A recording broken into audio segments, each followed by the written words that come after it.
मुआज़िज़ जजेस में इख्तलाफात खुलकर सामने आ गए। हामिद मीर दौरान समाअत भी जजेस की लड़ाई चल रही है। Ali Zafar program Capital Talk में मेज़बान हामिद मीर से गुफ्तगू करते हुए पार्लिमानी leader Tehreek Insaf senator barrister Ali Zafar का कहना था कि जज ने गलती की या नहीं, इसका फैसला तारीख को करने दें। आईनी कोर्ट बनने से ये मामला खत्म नहीं हो सकता। सीनियर सहाफ़ी हामिद मीर ने तज़िया पेश करते हुए कहा कि सुप्रीम कोर्ट के मुआज़िज़ जजेस साहिबान के दरमियान इख्तलाफात खुलकर सामने आ गए हैं, जिससे उनके बहुत सारे पहलू सामने आ रहे हैं और हर पहलू में से एक नई आईनी बहस का दरवाज़ा खुल रहा है। पार्लिमानी leader Tehreek Insaf senator barrister Ali Zafar का कहना था कि आईनी बहरान पहले ही से मौजूद है, अब जुडिशल बहरान भी हमारे सामने है, जो संगीन किस्म का बहरान है।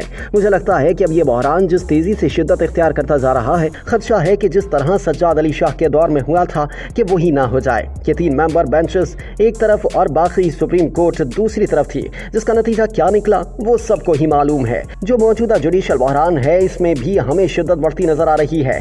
समाअत के दौरान भी जजेस की लड़ाई चल रही है। एक सवाल के जवाब में बैरिस्टर अली ज़फ़र ने कहा कि सुप्रीम कोर्ट के जो पहले के फैसले हैं उस पर अमल दरामद ना होने की वजह हुकूमत है, क्योंकि हुकूमत और इलेक्शन कमीशन और पाकिस्तान दोनों ही इस पर अमल दरामद करना नहीं चाहते हैं। मेरा ख्याल ये है कि जो बेंच है वो गैर कानूनी है। ये सवाल कि पाकिस्तान में ये जो नया कल्चर वजूद में आ गया है कि तेरा जज मेरा जज, क्या ये कल्चर आईनी कोर्ट बनने से खत्म हो जाएगा? इसके जवाब में अली ज़फ़र का कहना था कि आपकी बात बिल्कुल दुरुस्त है।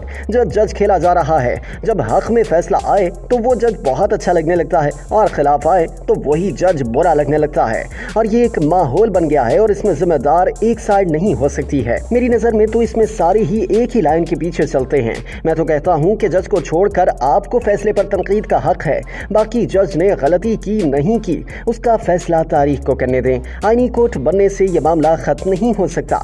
मेरी नजर में आईनी कोर्ट इसका हल नहीं है। हल ये है कि हम सबको, भले वो सियासतदान हो, जजेस हजरात हो, मीडिया हो या आवाम, हम सबको अपना माइंड सेट तब्दील करना होगा। नून लीग के रहनुमा तलाल चौधरी का कहना था कि हम हर वो तरमीम करेंगे जिससे पाकिस्तान में सियासी इस्तेहकाम आ सके, पाकिस्तान के इंसाफ के सिस्टम में इस्लाहात लाई जा सके। सियासी इस्तेहकाम के बगैर कुछ मुमकिन नहीं।